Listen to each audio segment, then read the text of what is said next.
pengikut Yesus. Iya. Tapi Yesus ada nggak kemudian memberikan validasi tentang kerasulan beliau?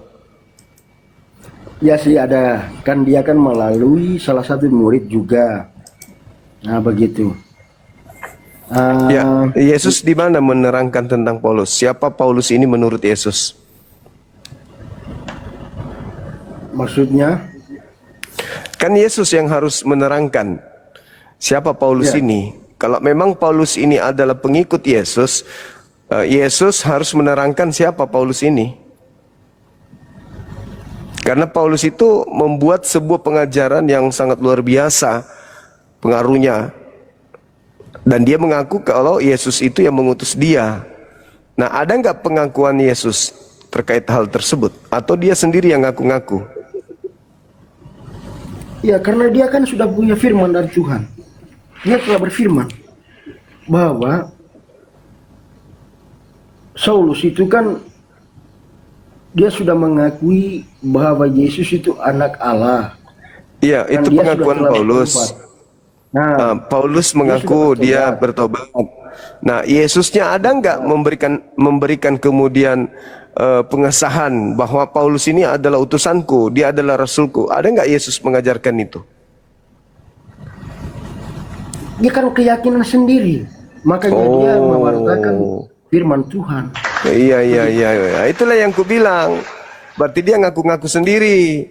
Sedangkan Yesus berpesan kepada muridnya agar waspada kepada nabi palsu yang datang kepada muridnya memakai nama Yesus dan mengatakan ya dia adalah Kristus. Padahal sebenarnya dia ini adalah serigala. Bang, tentang nabi palsu itu kita jangan bandingkan dengan Paulus, begitu. Kan harus datang, Bang. Nabi palsu itu harus datang ke murid-murid Yesus. Iya, nabi palsu itu ketika dia tidak bertobat, dia itu kan boleh dikatakan penjahat, roh jahat lah. Begitulah, penjahat saja, penjahat yang tidak percaya kepada Yesus.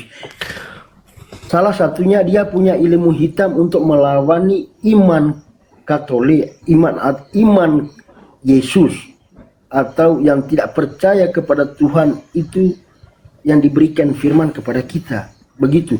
Nah, ketika Paulus ini kan dia sudah bertobat, makanya tidak disebut nabi palsu karena dia telah membawakan firman Tuhan di mana-mana untuk mewartakan sabda Allah, yaitu adalah Alkitab suci. Iya, justru karena itu dia mewartakan itu karena dia adalah mengaku nabi, dia rasul.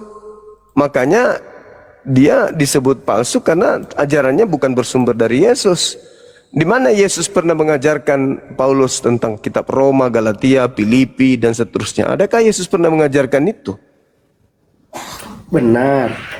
Nah, Begini Mas, Bang, begini. gimana Bang?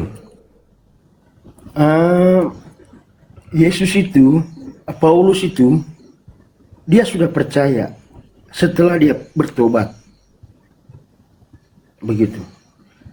Kalau dulu sebelumnya Saulus, nama Saulus, kan dia kan belum bertobat. Makanya Iya dia Bang, oke. sebut Oke, dia boleh bertobat, tapi kenapa harus jadi rasul? Kan banyak orang yang bertobat. Yudas juga bertobat. Orang-orang murid-muridnya yang berdosa juga bertobat. Tapi kenapa dia harus jadi pemimpin umat? Kenapa dia harus menjadi rasul tanpa ada validasi dari Yesus? Justru inilah yang menjadi permasalahan. Kok Paulus jadi tokoh besar, sementara Yesus tidak pernah kemudian mengajarkan itu?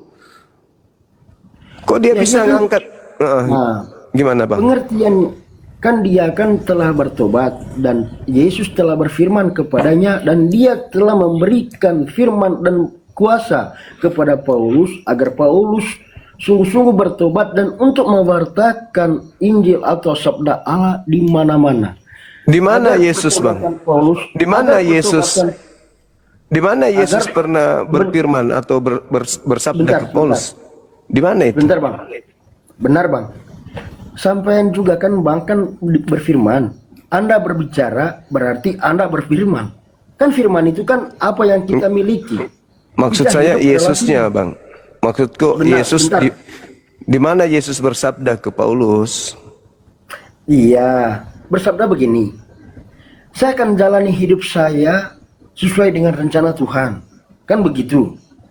Enggak, Tidak Yesus seharusnya saya itu Tuhan sendiri yang datang kepada saya untuk memberikan saya bukan Tuhan, memberikan Yesus. keterangan. Yesus di mana memilih Paulus ini untuk jadi rasul? Ya kan dia kan datangnya kepada Saulus dengan berfirmannya. Ya, Firman di mana itulah itu? yang menjadi. Di mana Yesus pernah datang kepada Paulus, Bang? Bang, menurut saya Iya. begini. Iya. Tidak mungkin Yesus itu datang langsung kepada Paulus. Nah, sementara Yesus datang kepada murid-muridnya kan, makanya dikatakan palsu karena Yesus tidak pernah datang kepadanya, tapi dia mengaku-ngaku sebagai rasulnya Yesus. Tidak, begini Bang. Begini Bang. Paulus itu bertobat dia setelah Yesus mati dari kayu salib. Berarti Yesus tidak pernah datang kepada dia dong. Tapi dia datang melalui perantaran sesama untuk memerintahkan agar Paulus itu bertobat dengan cara membutakan matanya Saulus. Kan begitu. Maksudnya gimana? Maksudnya Yesus kan tidak pernah ketemu dengan Paulus, kok dia bisa jadi rasul? Terus Iya, benar. dia mengaku 13 bukunya itu diterima dari Yesus, sementara Yesus tidak pernah kemudian mengajarkan tentang buku-buku yang diajarkan dia, kitab-kitabnya, surat-suratnya. Itu gimana itu, Bang? Dia ngaku sepihak, dia ngaku sendiri, Yesus tidak pernah mengakuinya. Dia mengaku murid, dia mengaku utusan Yesus, tetapi Yesus tidak mengakuinya, berarti palsu dong. Nah, Di mana Yesus mengakui Paulus, Bang? itu salah, Bang. Iya, kalau gitu di mana Yesus mengakui Paulus? Begini, Yesus tetap mengakui Paulus itu salah satu orang yang Di mana itu?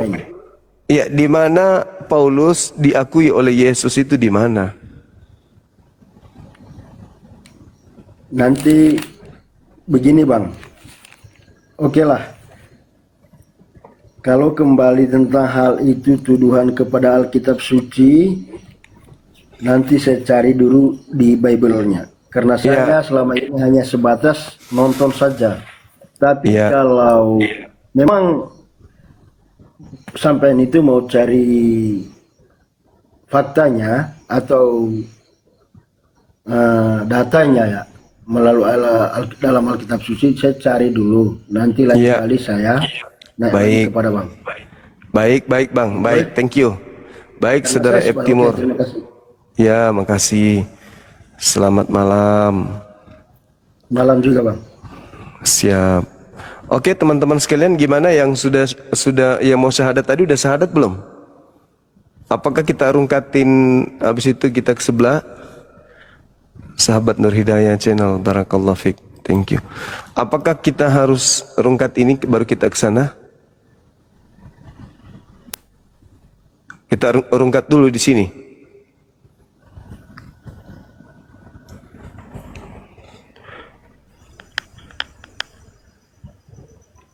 Kalau saya yang ditunggu berarti harus dirungkatkan ini.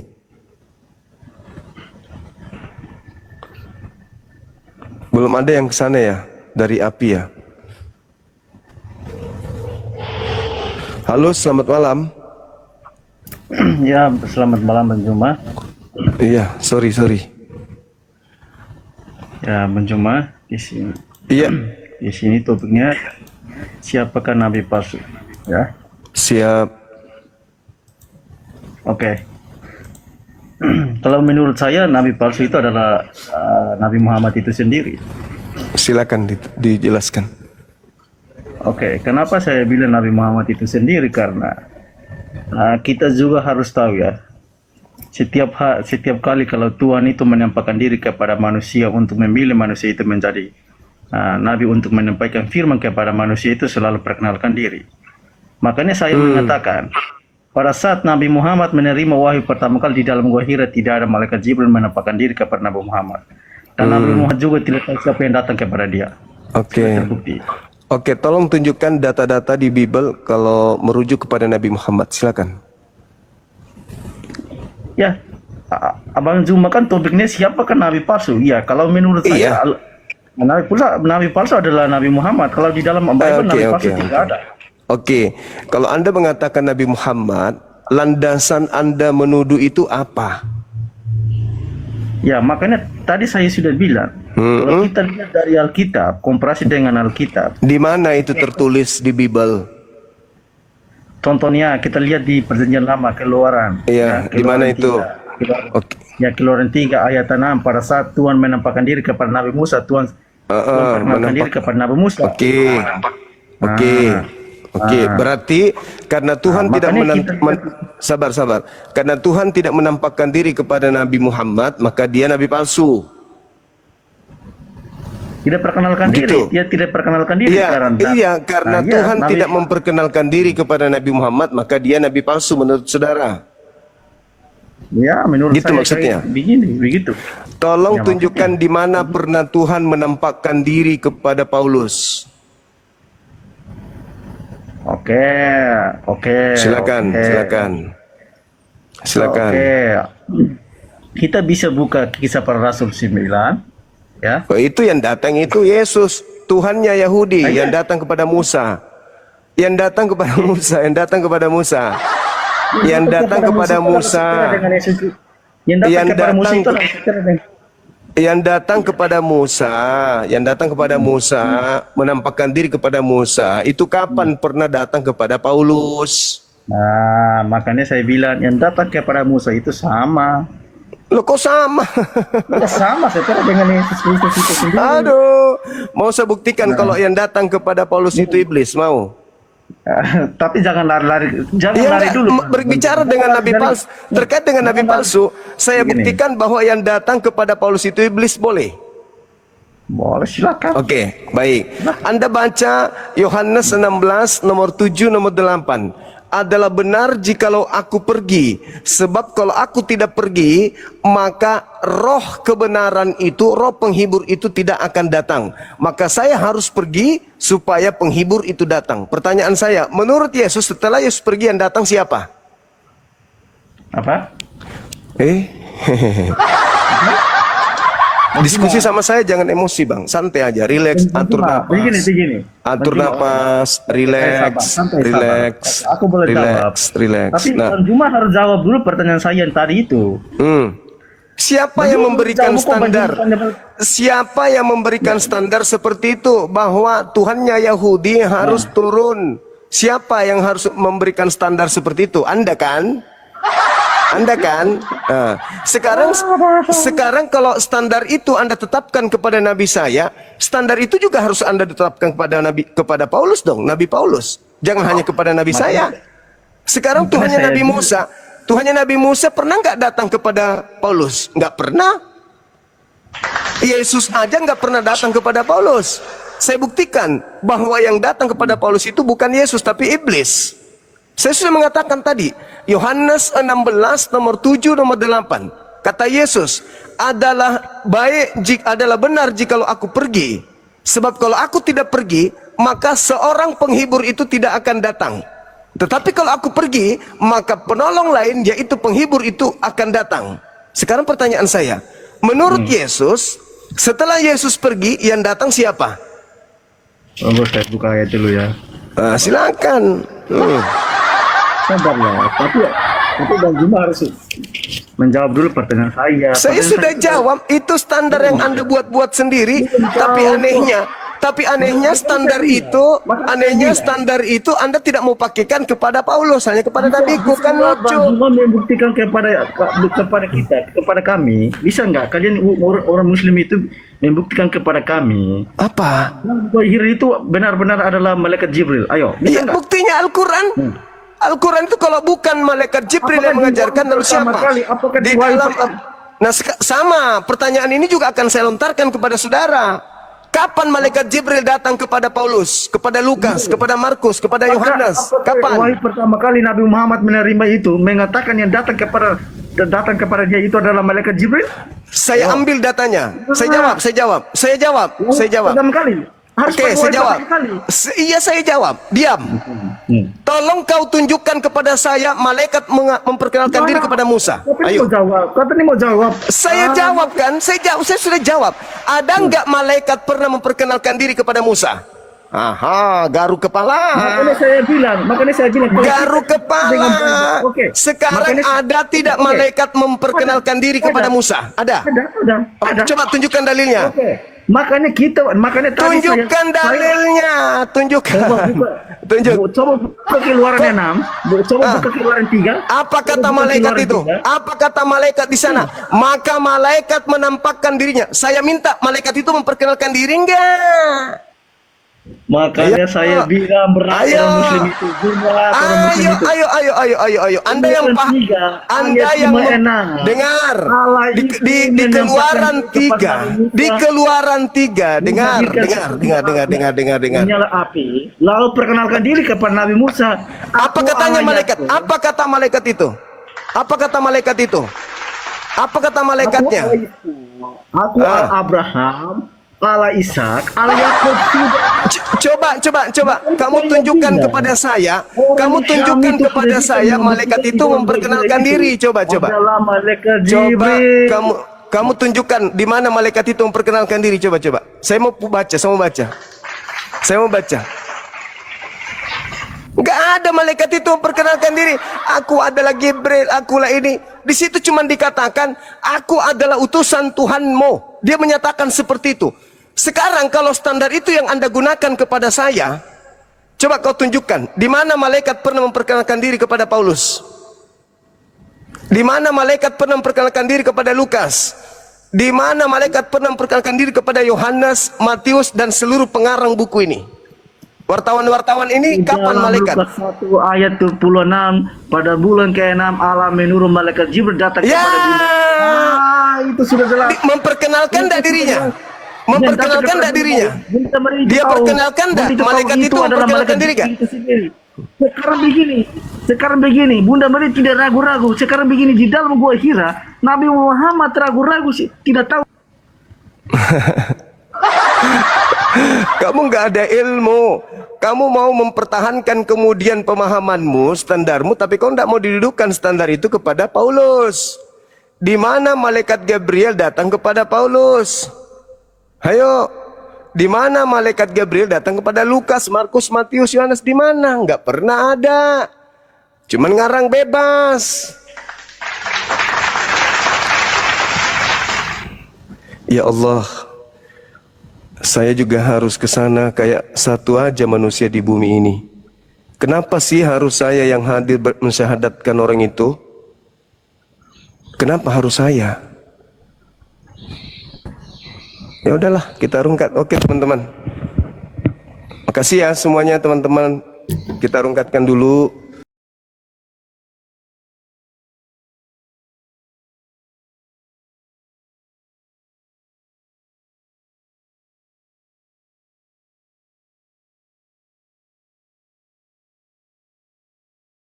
Nggak ada.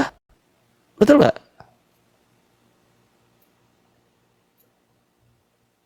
Betul kan? Iya betul banget. Ini nggak ada hubungannya. Terus ngapain Senyap, dibahas? senyap ya Bang Ardi ya. Terus ngapain dibahas? Sebenarnya walaupun tanpa di privat bisa itu. Ada pengaturan sistem live. Itu ada yang bisa ditampilkan, ada yang tidak ditampilkan. Ya. Oh, Bezi ini turun ada aja Gurunda, dulu. ini ada Gurunda, Dek, ada Gurunda. Bezi turun dulu, Bisa. ganti akun dek. Ada Gurunda. Ganti akun aja. Alhamdulillah. Ini Assalamualaikum kayaknya masuknya udah bisa nih. warahmatullahi wabarakatuh. Gurunda Iya. semua. Waalaikumsalam warahmatullahi wabarakatuh. Assalamualaikum Gurunda. Minta maaf Iya, Gurunda. Saya ganggu. Assalamualaikum Gurunda. Iya, saya harus Alhamdulillah. meninggalkan 8.000 penonton. Iya, gimana? Masya Allah. Alhamdulillah Gurunda, ini ada yang mau Siap. syahadat, namanya Papi Gembala, ini mau syahadat. Bukan saya. Iya. Bezi turun dulu dek, ganti akun gede dek. Nggak mau Udah ada semua, Gurunda. biar aja dulu dibantu dulu, udah naik ini kok sebentar aja lagi. Gak bisa Papi Gembala, gak bisa. Akun baru Oh, itu iya. ada yang masih berapa ribu baru bisa. Mending ganti akun gede aja. Ya Ganti akun Bezi. gede aja? Iya iya. Oke. Oh ya. Udah, Tunggu. aku turun dulu Private bentar. ya, private tadi. Di private aja deh, di private Aman, aja aman, dulu. aman. Siap. Nih, bentar ya. Assalamualaikum. Iya, waalaikumsalam. Waalaikumsalam. Waalaikumsalam. Ya, semua Ya, teman-teman di follow ya. silakan. Kecuali Bang Ardi di unfollow aja. Ya, silakan Gurunda, ada 2 orang mualaf. Ini ada Papi Gembala 1 yang satu tadi. Silakan Papi Gembala. Iya, iya. Silakan dilanjutkan. Dibesarkan yang mau syahadat. Turun dulu Gurunda, ganti akun. Oh, Nah, ini. Iya. Ah bukan, saya enggak. Saya gimana sih Pak?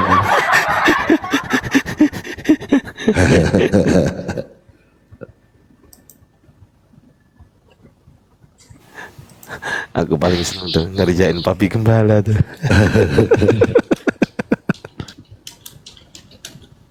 Nah, mungkin Al-KTP mau syahadat Al. Oh, syahadat ulang lagi. Udah, diulangin lagi. Dia aja Bang Ardi di atas, jangan saya. Atau Pastor Loading mau memperbaiki syahadatnya? Barangkali yang dulu khilaf atau apa gitu. Nah, ini ada kita besarkan Dina Novan. Ya, assalamualaikum. Waalaikumsalam. Waalaikumsalam warahmatullahi Sudah ke privat akunmu, Dek? Sudah aman. Bentar ya, bentar. Sudah 18 plus nggak? Oke, langsung aktifkan aja kameranya. Iya. Wih, langsung 2,7 Gurunda naik ke sini. Wih, keren. Masya Allah. Alhamdulillah. Ya, teman-teman di bawah, ini ada yang mau syahadat, yaitu akun dari Dinda Novan, tetapi yang syahadat bukan Dinda Novan karena beliau sudah mu'alaf. Jadi minta tolong di follow akun yang warna biru ya, teman-teman. Gitu. Oke, lanjut. Ini langsung orang yang nampak ya Bang ya kan? Iya. Ya kamu. Ya, ngapain antum? Orangnya lah. Iya, host bantu Novan buka kameranya host. Udah tahu kok dia bisa buka kamera. Enggak, dari sini masih still oke. Kalau bisa, ada Adekku nggak penutup? Sylvia Ada ada penutup penutupnya? kepala nggak adek? Ada Apa aja korden Van? nggak? Anduk, korden atau sarung deh? Ya, sarung atau apa. Kalau nggak ada taplak meja juga bisa. Jangan taplak meja terlaluan lah. Kalau ada sarung-sarung atau handuk-handuk. Kok Mikana saya ajak kok syahadat gak mau dia nih. Ditolak.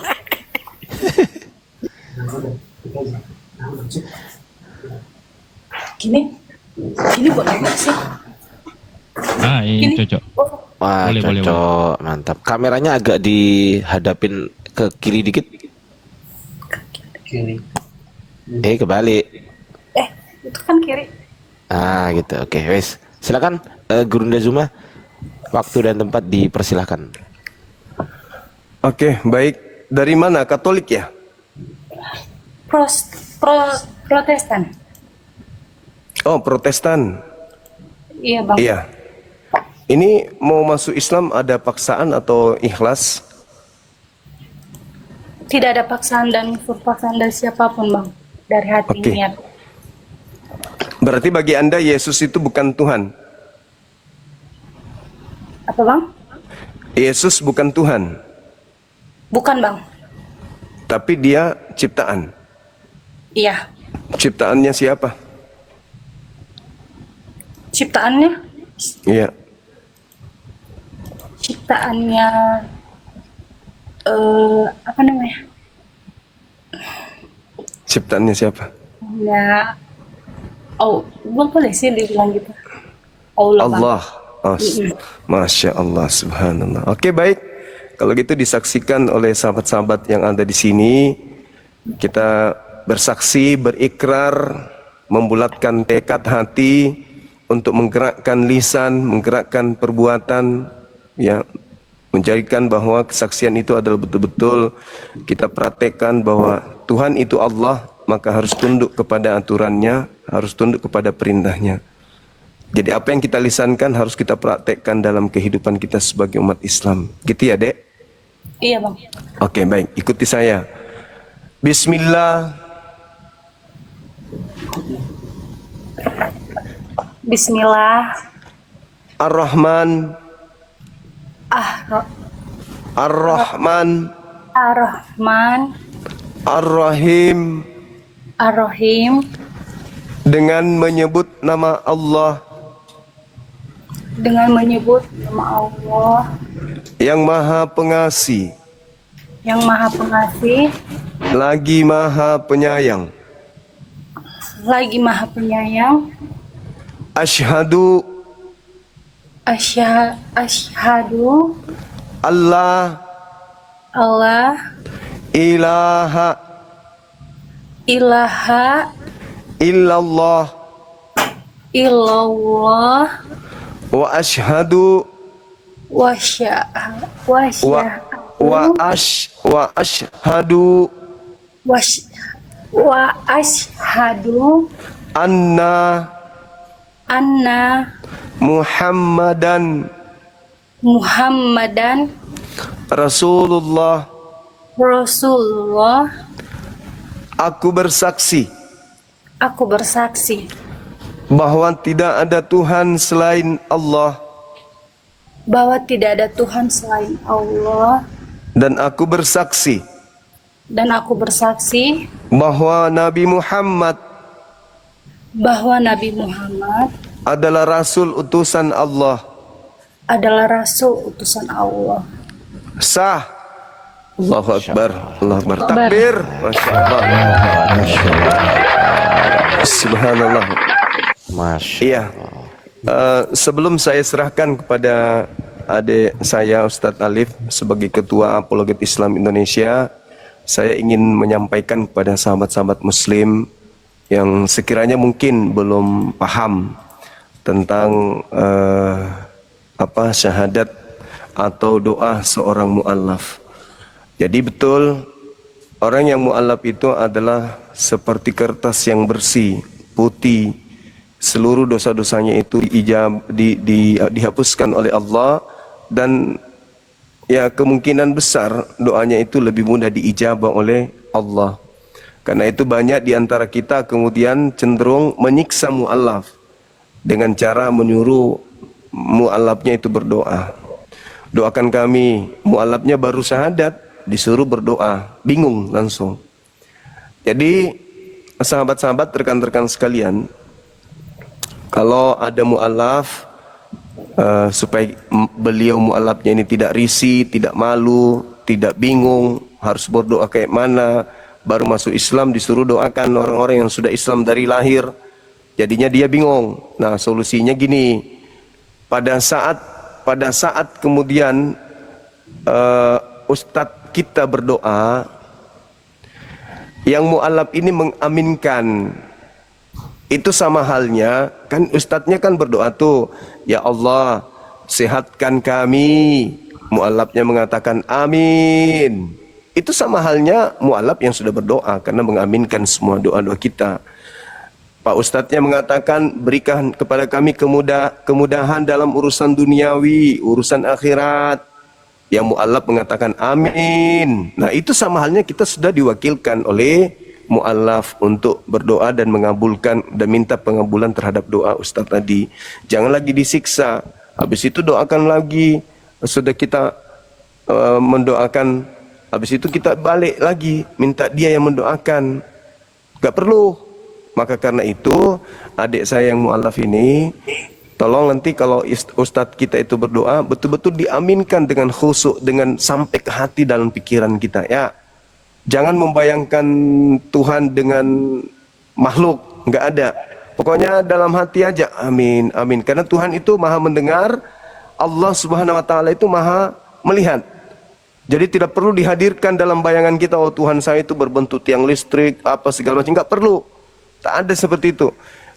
Khusyuk aja saya berdoa kepada yang menciptakan alam semesta ini. Yakin bahwa Tuhan melihatku, Tuhan mendengarku. Udah selesai. Saya kira begitu sebagai tambahan dari saya. Jadi lain kali jangan lagi disuruh doa. Tolong saudara doakan kami. Dia mau berdoa kepada siapa? Dia belum tahu cara berdoa Islam, disuruh doakan, bingung jadinya. Dipahami nih ya. Baik, saya serahkan kepada Dinda Alif untuk mendoakan adik kita ini. Nanti beliau aminkan, artinya dengan mengaminkan insya Allah doa kita diijabah. Silakan.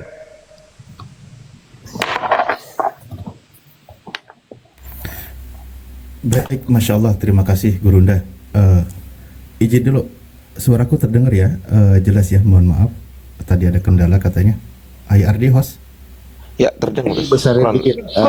Kurang gede ya Ustaz. Kurang gede kurang aku dekat Ustaz. Kurang dekat Ustaz. Ya kurang besar dikit. Udah mentok aku ini mic-nya. Oke. Baik. Bismillahirrahmanirrahim. Seperti biasa, betul tadi apa yang dipesankan oleh guru kami ya. Semoga ikhwan fillah semuanya memahami ya. Berikutnya juga seperti biasa sebelum kita memulai doa, saya cuma ingin memastikan, bertanya dulu sama saudari kita yang baru saja mu'alaf, apakah kakak ini baru sendiri yang mu'alaf atau keluarga semua masih non muslim atau sudah ada yang mu'alaf? Mohon maaf. Sudah ada yang mualaf bang, 2 orang. Ayah ibu, Kakak sama adik. ayah ibu masih non muslim. Iya. Masih. Oke. Artinya begini, sebelum kita memulai ingin dipastikan dulu, tentu kita berharap nanti di dalam kehidupan yang abadi yaitu di surga berkumpul bersama orang-orang yang kita cintai, kan gitu. Yaitu diantaranya adalah orang tua kita. Maka di sini kita berdoa memohon kepada Allah dengan terkhusus kepada orang tua nanti agar dilembutkan hatinya, agar dia menyusul mengucapkan 2 kalimat syahadat gitu ya. Baik, aminkan. Amin itu wa ana kadalik sebagaimana aku mengucapkan. Jadi seperti itu. Kita berdoa dulu, mohon izin para guru semua tanpa maksud mendahului ya. Bismillahirrahmanirrahim. Allahumma sholli ala Sayyidina Muhammad wa ala ali Sayyidina Muhammad kama shallaita ala Sayyidina Ibrahim wa ala ali Sayyidina Ibrahim wa barik ala Sayyidina Muhammad wa ala ali Sayyidina Muhammad kama barakta ala Sayyidina Ibrahim wa ala ali Sayyidina Ibrahim fil alamin innaka Hamidum Majid. Alhamdulillahirabbil alamin hamdan yuafi ni'amahu wa yukafi'u mazidah. Ya Rabbana lakal hamdu kama yanbaghi li jalali wajhikal karimi wa dimi sultanik. Allahumma ighfir lana warhamna wahdina wa'afina warzuqna. Allahumma ighfir lana warhamna wahdina wa'afina warzuqna. Allahumma ighfir lana warhamna wahdina wa'afina warzuqna. Allahumma ya Allah, ampuni segala dosa-dosa kami ya Allah, dosa diri kami ya Allah, dosa saudara-saudari kami ya Allah, dosa seluruh umat muslim, dosa seluruh umat Islam dimanapun mereka berada ya Allah, baik mereka yang masih hidup maupun mereka yang sudah wafat ya Allah. Wahdina, berikanlah juga petunjuk kepada saudara-saudari kami ya Allah, dan tetapkanlah petunjuk itu yang sudah ada pada diri kami ya Allah, jangan sampai lepas sampai akhir hayat kami ya Allah.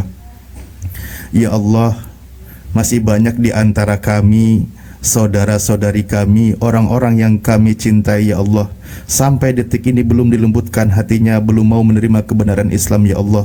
Oleh karena itu pada malam hari ini aku memohon kepada Engkau ya Allah, lembutkan hati mereka ya Allah, lembutkan hati mereka ya Allah. Terutama di antara kami ada ayahnya atau ibunya, terkhusus yang baru saja mengucapkan 2 kalimat syahadat, yang detik ini masih belum juga menerima kebenaran Islam ya Allah. Atau di antara kami ada juga adiknya atau kakaknya atau saudara-saudarinya yang paling kami cintai di antara kami ya Allah, namun hatinya masih dikeraskan dalam menerima kebenaran Islam ya Allah. Kami mohon kepada Engkau ya Allah, lembutkan hati mereka ya Allah, lembutkan hati mereka ya Allah, sehingga mereka mau mengucapkan 2 kalimat syahadat ya Allah. Karena kami rindu berkumpul dengan orang-orang yang kami cintai ya Allah. Kami rindu berkumpul bersama mereka di dalam kehidupan abadi ya Allah, yaitu di jannah-Mu ya Allah. Berkumpul bersama keluarga, bersama ayah, bersama ibu, bersama kakak, adik, dan semua orang-orang yang kami cintai ya Allah, dan orang-orang yang selama hidupnya membersamai kami ya Allah.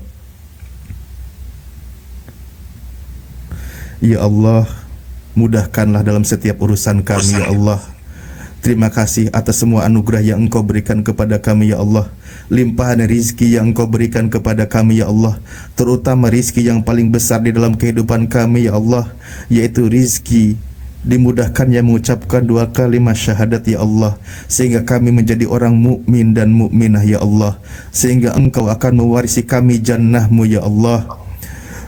Ya Allah, berikanlah juga kami kekuatan, kesehatan di dalam menjalani kehidupan ya Allah, dan sembuhkanlah di antara kami sekiranya masih ada yang masih sakit ya Allah, atau mereka diberikan kesusahan dan berbagai macam ujian yang dihadapi ya Allah. Berikan kesabaran dan kemudahan untuk melaluinya ya Allah. Rabbana la tuzigh qulubana ba'da idh hadaitana wa hab lana min ladunka rahmah innaka antal wahhab.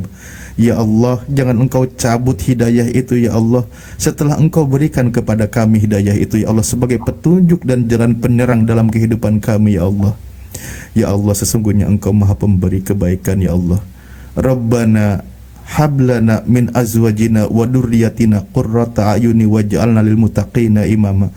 Ya Allah, anugerahkan kepada kami ya Allah pasangan kami ya Allah, dan juga putra-putri ya Allah yang soleh dan solehah ya Allah, menjadi penyejuk mata kami ya Allah sebagai orang tua ya Allah, sehingga mereka dapat meneruskan jejak para pejuang agama yang terdahulu ya Allah, dan mereka pembela agama-Mu ya Allah. Rabbana afrig alaina sabra wa sabit aqdamana wangsurna alal qaumil kafirin wangsurna alal qaumil hasidin wangsurna alal qaumil munafikin. Ya Allah, teguhkanlah pendirian kami ya Allah, teguhkanlah pendirian guru-guru kami ya Allah, teguhkanlah pendirian para pejuang agama-Mu ya Allah, dalam menegakkan kalimah tauhid ya Allah, dalam menegakkan kalimah la ilaha illallah Muhammadur Rasulullah. Kuatkanlah pendirian kami ya Allah, berikanlah pertolongan-Mu kepada kami ya Allah, dalam menghadapi kaum kufar yang selalu menyerang agama-Mu ya Allah, dalam menghadapi kaum hasad yang selalu saja iri terhadap kebenaran agama-Mu ya Allah, dan juga menghadapi kaum-kaum munafik yang selalu merusak agama-Mu ya Allah. Rabbana atina fid dunya hasanah wa fil akhirati hasanah wa qina adzabannar wa adkhilnal jannata mal abrar ya aziz ya ghafar ya rabbal alamin.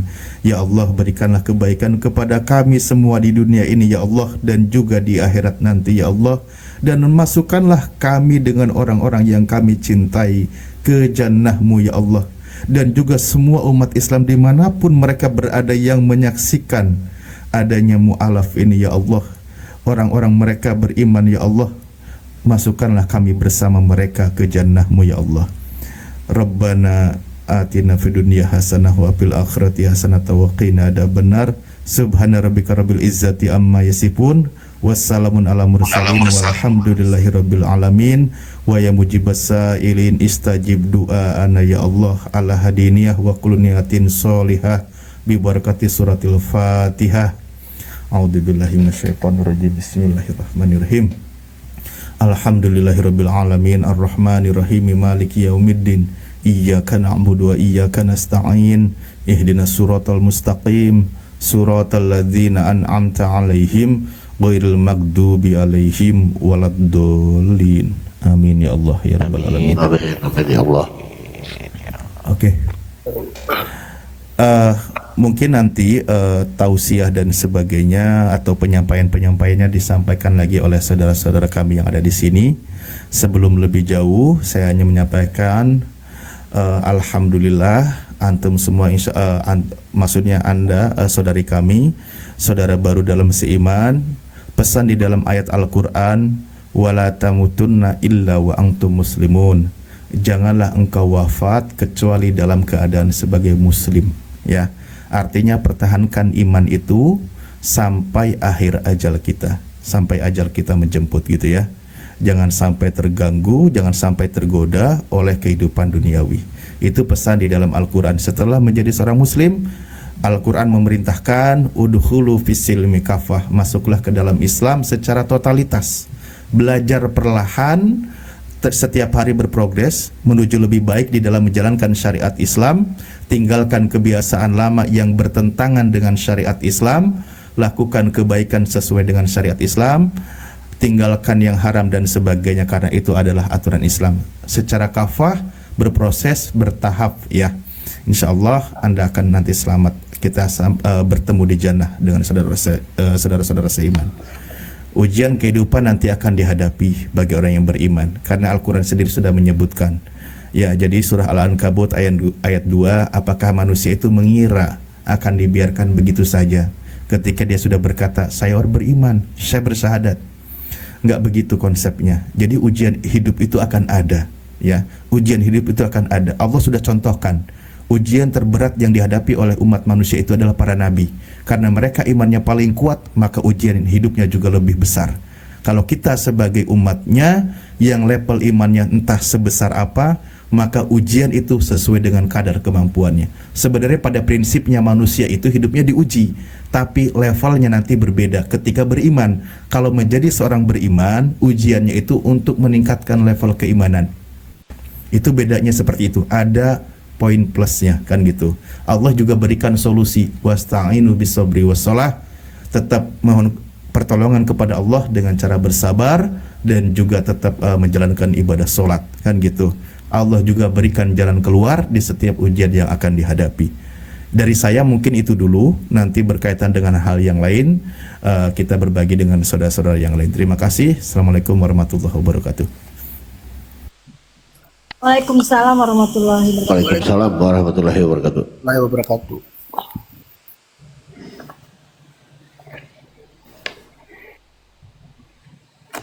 Waalaikumsalam Mungkin warahmatullahi wabarakatuh. ya, mungkin dari semua ada pesan dan kesan untuk mualaf baru kita ini. Atau mungkin Ustaz Ardian.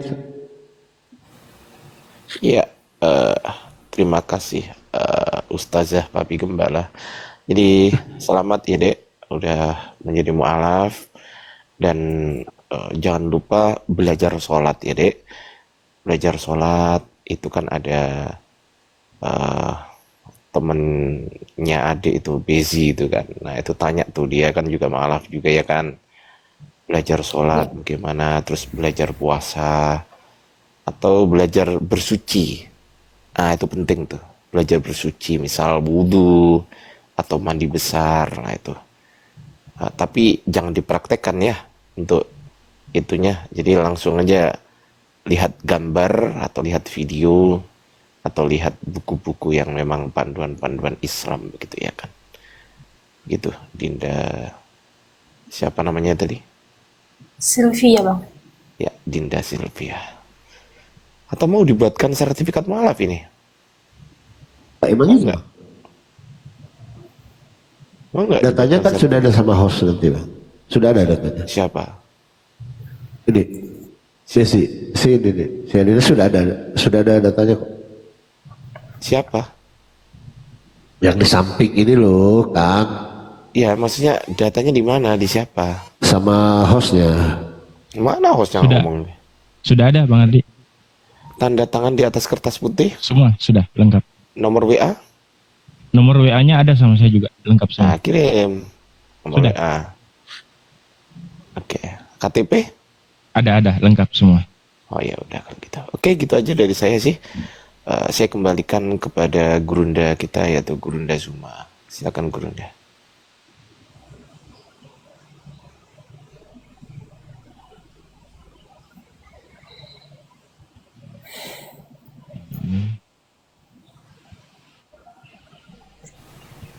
Monitor Gurunda. Sudah Bang Ardi. Tinggal dicek di kontak. Oh udah di WA ya? Iya, sudah. Udah, tak kembalikan kepada host saja. Mungkin Bang Zuma lagi bikin kopi campur masako. Silakan host. Siap, terima kasih Bang Ardi. Ya, jadi tadi kita sudah menyaksikan saudari kita ya, namanya Mbak Silvi atau adik kita, adik Silvi, sudah melakukan prosesi syahadat. Alhamdulillah, tanpa ada paksaan, tanpa ada iming-iming ya, bilang nanti kalau kamu syahadat nanti dikasih ini atau apa. Ini murni pure atas karena kesadaran bahwasanya adik kita Silvi betul-betul mengkaji ya, adik Silvi ya. Itu di awal cerita itu sampai tiba-tiba meyakini bahwa Yesus itu bukan Tuhan itu pada saat kapan? Kamu sadar. sekitar 1 bulan yang lalu gitu. Oh, itu bagaimana kejadiannya itu? eh Pertamanya sharing judul sama Bang Bezi kan. Kenapa sih aku kayak gini? Gitu. Gak ada pendirian lah ibaratnya gitu. Baru kayaknya aku nggak tahu lah aku mau kemana ini. Soalnya aku juga jarang ke gereja. Aku nggak tahu aku posisinya di mana ini sekarang. Jadi dibilang, ya udah coba dulu tengok-tengok naik masuk komal-komal apa namanya itu? Komal Debat. Nah itu, jadi dari situ juga aku tahu ternyata pantas selama ini, maaf ya buat yang Kristen, pantas selama ini di gereja itu kalau beribadah ayat yang dibaca itu dilangkah-langkahi gitu, enggak selaras. Ternyata ada yang salah dengan ayat-ayat di Bible atau di Alkitab. Dari situ dah. Ya. Berarti dari situ akhirnya Silvi ini ragu ya bahwa kayaknya Yesus ini bukan Tuhan, kayaknya manusia juga ini orangnya sama kayak saya ya. Sama-sama makan ikan, ya kan? Betul ya, Dek Silvi ya? Berarti bisa dikatakan Tuhannya Dek Silvi dulu ini yang dikatakan Tuhan ternyata setelah dikaji secara dalil yang ada di dalam kitab, ternyata dia juga butuh kekuatan. Iya. Betul ya? Betul. Betul, teman-teman. Alhamdulillah. Tapi Dek Silvi ini selama di keyakinan sebelumnya rajin baca Bible kah atau bagaimana? Jarang sih Bang. Aku baru rajin baca itu ya sejak nengok-nengok di Komal itu. Gitu. Jadi tahulah sebagian ayat-ayat yang menyelewang gitu loh. Kayak ada penyimpangan kayak gitu ya. Iya ya. Tapi selama waktu terakhir ke gereja Dek Silvi ini bagaimana? Kayak kalau lihat Bapak Pendeta menjelaskan atau apa? Oh, penjelasan kalau mereka berkhotbah gitu di gereja saya pribadi. Iya. Jujur aja kurang nyambung sih Bang. Apa yang dibahas di Alkitab malah yang disampaikan mereka tentang masalah pribadi ataupun masalah cerita masa lalu mereka. Gitu. Jadi kurang make sense gitu. Iya. Ya mirip-mirip lah ya kalau biasa tiap malam saya buka Komal di sini Dek. Jadi memang rata-rata piaraanku itu tiap malam nongkrong di sini ya tidak jauh beda lah gitu kan. Sulit membedakan mana manusia, mana Tuhan. Gitu. Kecuali kalau orang yang betul-betul terbuka akalnya mempelajari dalil di dalam kitabnya sendiri. Kalau betul-betul dia baca secara detail, ya pasti hidayah itu akan datang tepat pada waktunya, dan hidayah itu tidak akan pernah cepat dan tidak pernah terlambat, pasti datang tepat pada waktunya. Dan hidayah itu datang pada orang yang tepat. Dan bisa jadi ini menjadi jalan atau pembuka botol agar keluarganya Dek Silvi nanti insya Allah bisa menyusul. Amin ya. Amin.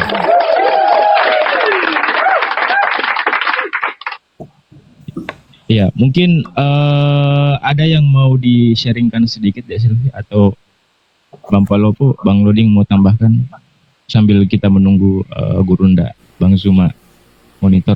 Ada yang mau ditambahkan mungkin? Sama Ustadz Adi mungkin tambahan ini menarik ini kalau Ustadz Adi menarik ya. Iya, atau bagaimana? Iya. Ya, tambahan dari saya itu sama seperti tambahan dari Papi Gembala. Silakan Papi Gembala. Nah ini menarik tadi. Jadi apa yang dikatakan tadi sama Ustadz Ardi itu menarik sekali. Nah itu sama juga dengan saya. Mungkin bisa Pastor Rodi atau Ustadz Alif. Gurunda semua udah monitor? Belum. Pastor Rodi mungkin bisa. Ini biasa. Bapak ini kalau juga. sudah ini. Oke. Ya silakan Ustaz. Barangkali ada yang luput dari saudara kita menyampaikan, itu ada sunnah muakkadah ya. Ditekankan bahwa setelah menjadi seorang mu'alaf bersyahadat itu melakukan mandi besar ya. Karena memang posisi kita sebelumnya itu kan dalam posisi najis. Artinya misal mohon maaf kalau perempuan itu kan tidak ada aturan di luar aturan Islam, menstruasi dan sebagainya, tidak ada aturan bersuci dan seterusnya kan gitu. Maka lakukan mandi besar, niatkan saja yang sederhana. Allah tahu niat Anda, yang penting ta'yin, ditentukan bahwa saya niat mandi besar untuk menghilangkan hadas besar karena Allah. Lalu bersihkan seluruh anggota tubuhnya, dibersihkan dengan air ya, di mata, hidung, telinga, mulut, semua bersihkan. Insya Allah Anda sudah lebih baik lagi dari sebelumnya itu.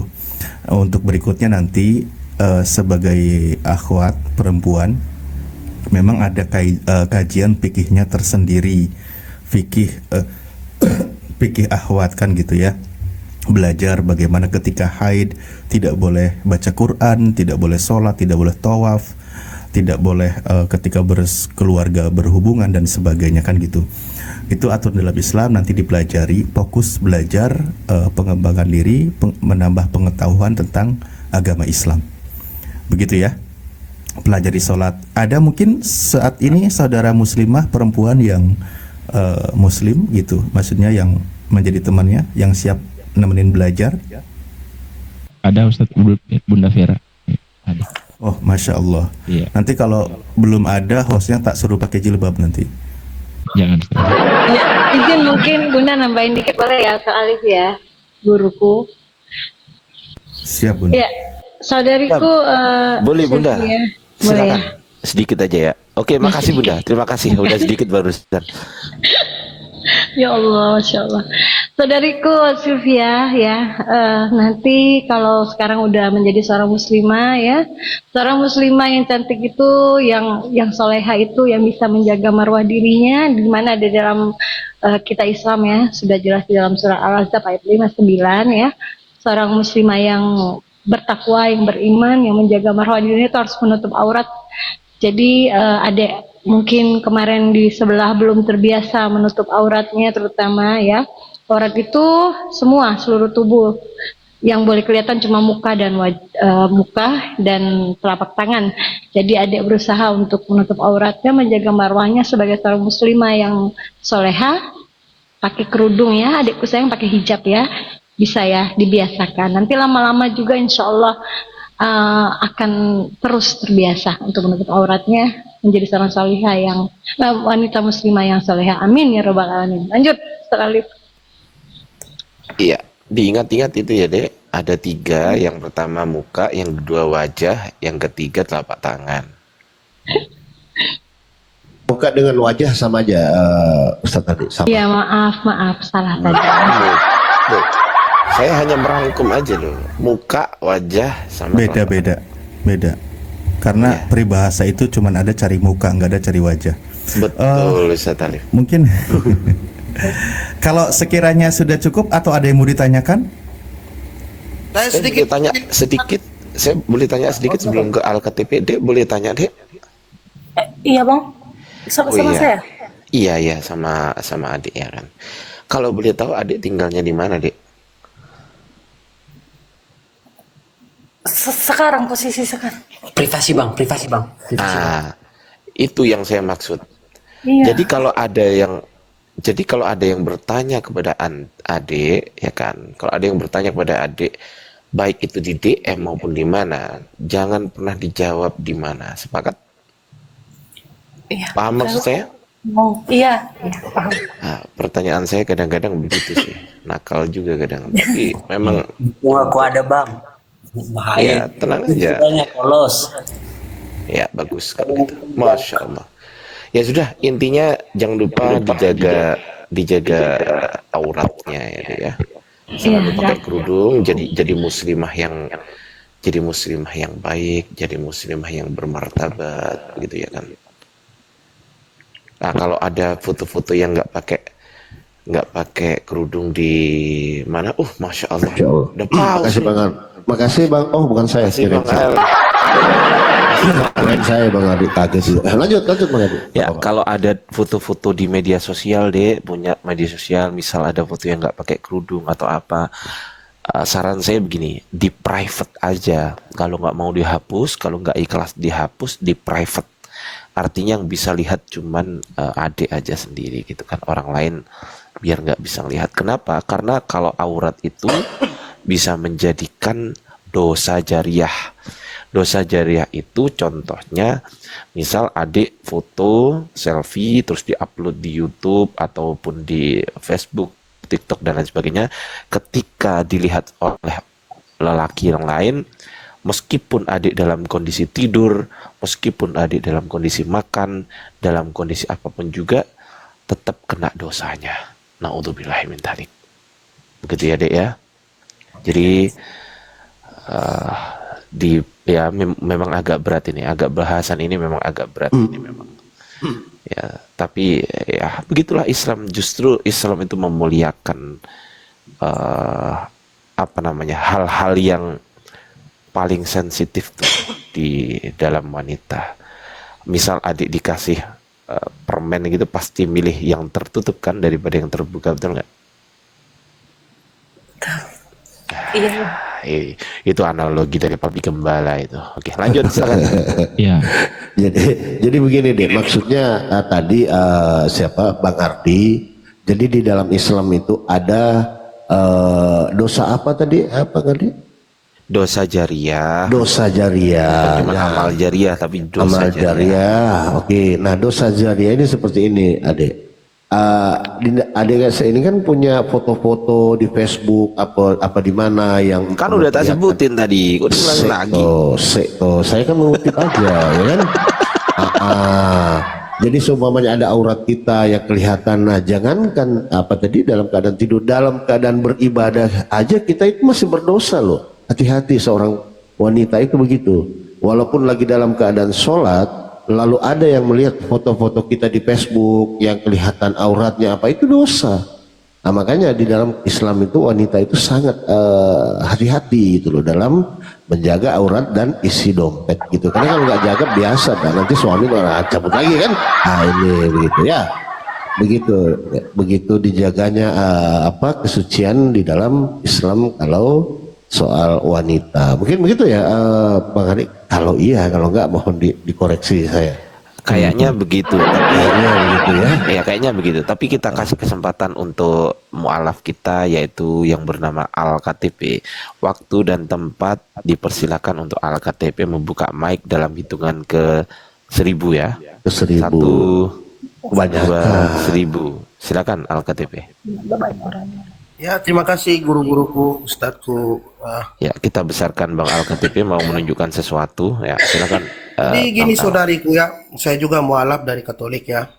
Saya cuman kasih sedikit saran ya. Tadi kan guru-guru semua udah memberikan saran yang luar biasa. Tentunya saran-saran guru-guru itu kalau diikuti, saya yakin 100% Anda akan menjadi Islam yang baik, muslimah yang baik, masuk Islam secara kafah. Karena guru-guru ini sudah memberikan banyak motivasi yang luar biasa tadi ya, saya juga menyimak. Jadi saran saya saudaraku, untuk memperkuat iman Anda agar tidak mampu. Sabar ya. Saudari bukan saudara.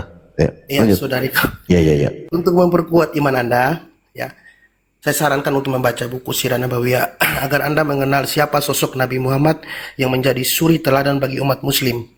Beliau sangat luar biasa ya. Dari kecil beliau sudah dijuluki Al-Amin, sangat dipercaya ya.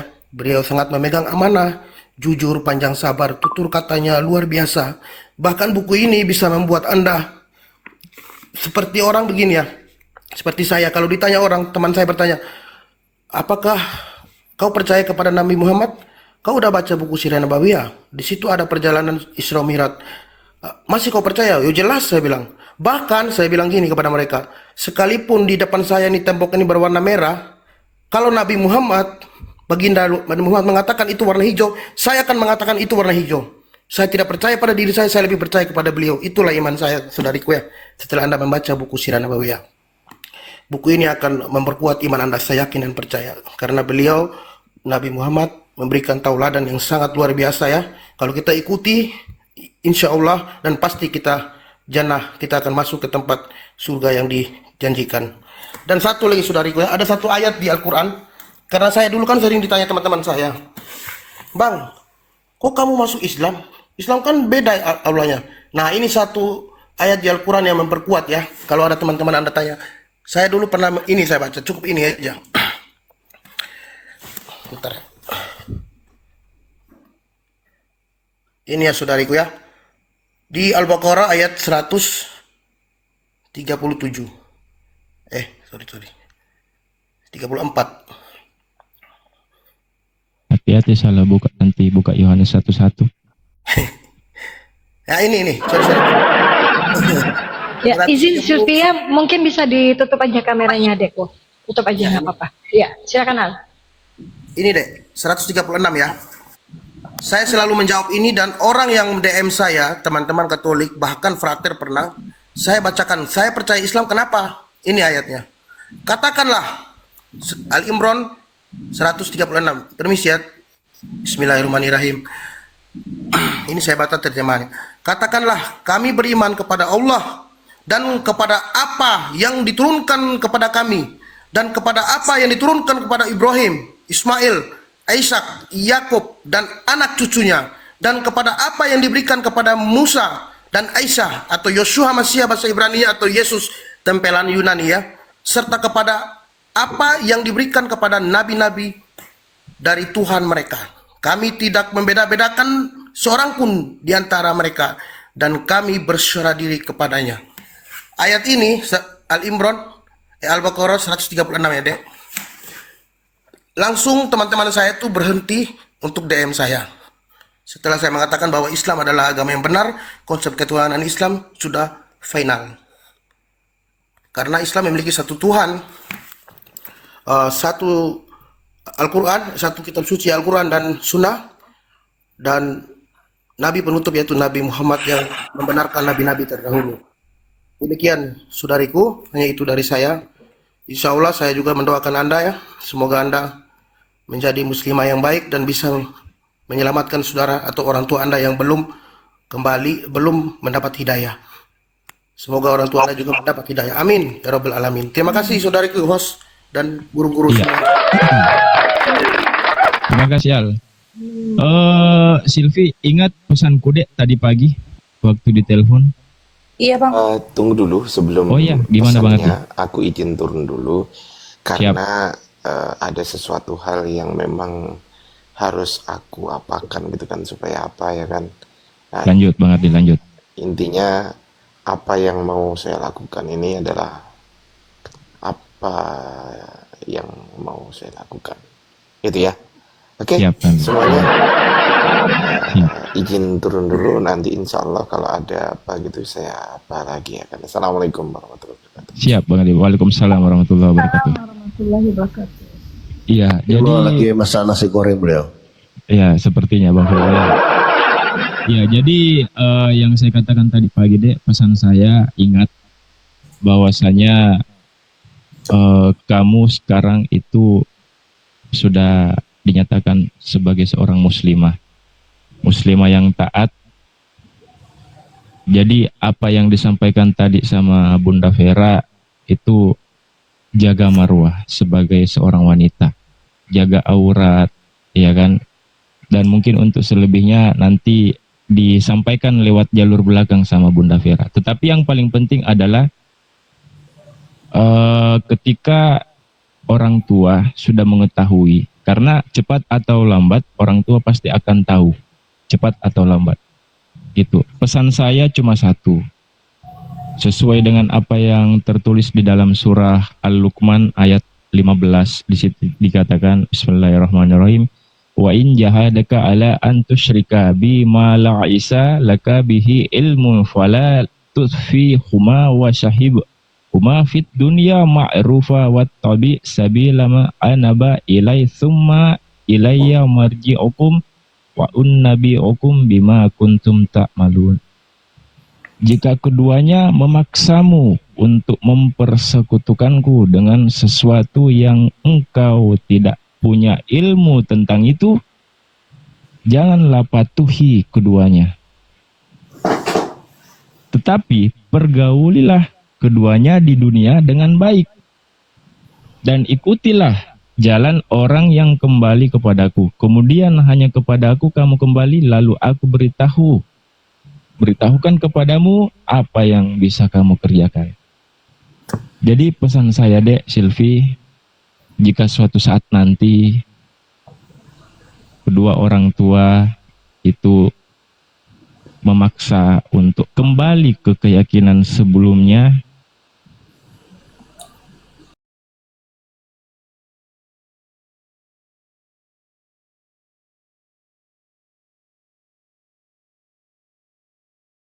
menggalakkan sebuah hukum-hukum. Nah, Nabi seperti Nabi Muhammad misalnya, Nabi Muhammad tidak mengganggu ajaran Nabi lain, tidak merusak tataran ajaran Nabi lain. Nabi Muhammad menyampaikan apa yang diterima dari Tuhannya untuk disampaikan kepada seluruh umat manusia tanpa mengambil, merubah kaidah-kaidah hukum yang diperuntukkan